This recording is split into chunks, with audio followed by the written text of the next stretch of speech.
Intro.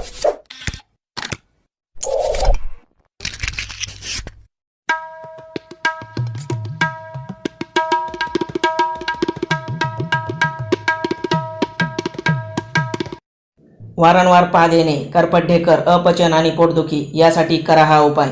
नमस्कार, आरोग्यदायी आयुर्वेद या यूट्यूब चॅनलमध्ये तुमचे स्वागत। मित्रांनो, अपचनाची ही समस्या बदलती जीवनशैली आणि खानपानाच्या चुकीच्या पद्धतीमुळे प्रामुख्याने उद्भवते। याशिवाय अवेळी जेवणे, रात्री जागरण, दिवसा झोपणे, विरुद्ध अन्न खाणे, मांसाहार आणि इनॅक्टिव्ह जीवनशैली ही देखील अपचनाची आणि पोट बिघडण्याची कारणे आहेत। यामुळे सर्वप्रथम आपल्या पोटदुखीचे कारण हे यापैकी नाही ना, हे तपासून त्यात दुरुस्त करणे गरजेचे आहे। मित्रांनो, कोणत्याही कारणाने उद्भवलेले अपचन कमी करण्याची क्षमता आजच्या या उपायामध्ये आहे। म्हणूनच आजचा हा उपाय तुम्ही नक्की करून पहा। याशिवाय तुम्ही जर आमच्या चॅनलवर नवीन असाल आणि अजूनही आमचा चॅनल सबस्क्राईब केला नसेल तर लगेच व्हिडिओखाली लाल रंगाचे सबस्क्राईब बटन दाबून शेजारी बेलवर क्लिक करा आणि आमच्या असेच आरोग्यवर्धक माहितीने परिपूर्ण व्हिडिओ सर्वप्रथम पहा।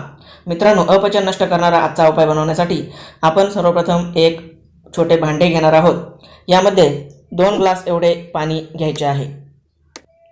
आपण हा उपाय एका वेळेसाठी आणि एका व्यक्तीसाठी बनवत आहोत। आता यामध्ये ॲड करायचा आहे तो अर्धा चमचा ओवा। बिघडलेली पचनक्रिया सुरळीत करण्यासाठी ओवा अत्यंत उपयुक्त असा पदार्थ आहे। यानंतर दुसरा घटक म्हणजे पुदिन्याची पाने। पुदिना मंदवलेली पचनक्रिया वेगवान बनवून बॉडी मेटाबॉलिझम वाढवतात। आपण साधारण 5 ग्रॅम पुदिन्याची पाने घ्यायची आहेत व ती यामध्ये ॲड करायची आहेत। तिसरा घटक म्हणजे ही सुंठ पावडर। सुंठ आपण पाव चमचा एवढी घेणार आहोत। ही सुंठ दीपन प्रकृतीची असते। अन्नाचे आतड्यात अवशोषण करण्यास ती मदत करते व भूक वाढवते। आता हे तीनही घटक मंद आचेवर उकळू द्यायचे आहेत। साधारण 5 मिनिटे हे उकळू द्यावे। पाणी 1 ग्लास शिल्लक राहिल्यावर उकळवणे बंद करावे आणि ते कोमट होऊ द्यावे। यानंतर ते एका ग्लासमध्ये गाळून घ्यायचे आहे। आता यामध्ये शेवटचा आणि महत्त्वाचा घटक ॲड करायचा आहे तो म्हणजे हे लिंबू।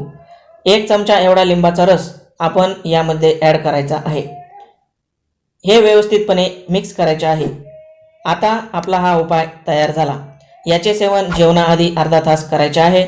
जेव्हा केव्हा तुम्हाला अपचनाचा त्रास होईल तेव्हा हा उपाय केल्याने अगदी एका दिवसातच तुमचे अपचन नष्ट होऊन करपट ढेकर येणे, तोंडाला आंबट कडवट पाणी येणे, पोट फुगणे, पोट गच्च वाटणे, पोट साफ न होणे यांसारख्या सर्व पोटाच्या विकारांपासून आराम मिळेल।